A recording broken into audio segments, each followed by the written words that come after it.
এখন দেখবো হচ্ছে আমরা প্রোডাক্ট, হ্যাঁ প্রোডাক্টে অ্যাড করার ক্ষেত্রে হচ্ছে আমরা যে জিনিসগুলো হচ্ছে ফলো করবো সেটা হচ্ছে ব্র্যান্ড। হ্যাঁ ব্র্যান্ডে ক্লিক করবো, ব্র্যান্ডে ক্লিক করার পরে আমরা হচ্ছে ব্র্যান্ড অ্যাড করতে পারবো।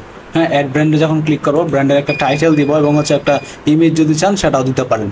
সো আপনার ব্র্যান্ডের নাম দিয়ে দিবেন অ্যান্ড দেন এখানে চলে আসবে আপনার ব্র্যান্ড। হ্যাঁ ব্র্যান্ড লিস্টে আপনি সেটা পেয়ে যাবেন এবং হচ্ছে এখানে চাইলে আপনার এডিট ডিলিট দুইটাই করতে পারবেন। হ্যাঁ এটাকে আবার ডিলিটও করতে পারবেন, এডিটও করতে পারবেন, এখানে দেখতে পাচ্ছেন। এবং হচ্ছে পরে হচ্ছে প্রোডাক্ট অ্যাড করার জন্য আমরা আগে যে কাজটা করবো ক্যাটাগরি অ্যাড করবো। হ্যাঁ ক্যাটাগরি অ্যাড করার জন্য আমরা যে কাজটা করবো এখানে অ্যাড ক্যাটাগরিতে ক্লিক করব, ক্যাটাগরির নাম দিব এবং হচ্ছে ইমেজ দিব একটা।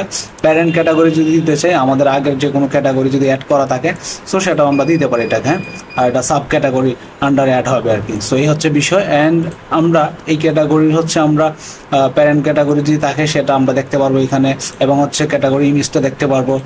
ওই ক্যাটাগরির আন্ডারে হচ্ছে কতগুলো প্রোডাক্ট আছে সেটার কাউন্টটা দেখতে পারবো এবং হচ্ছে স্টক কোয়ান্টিটি কতগুলো আছে ওই আপনার ক্যাটাগরির আন্ডারে সেটা দেখতে পারবো এবং হচ্ছে স্টক আউট প্রাইস কস্ট সেটা আমরা এখান থেকে দেখতে পারবো, দুইটাই দেখতে পারবো। হ্যাঁ এবং চাইলে এখান থেকে এডিট ডিলিট দুইটাই করতে পারবো।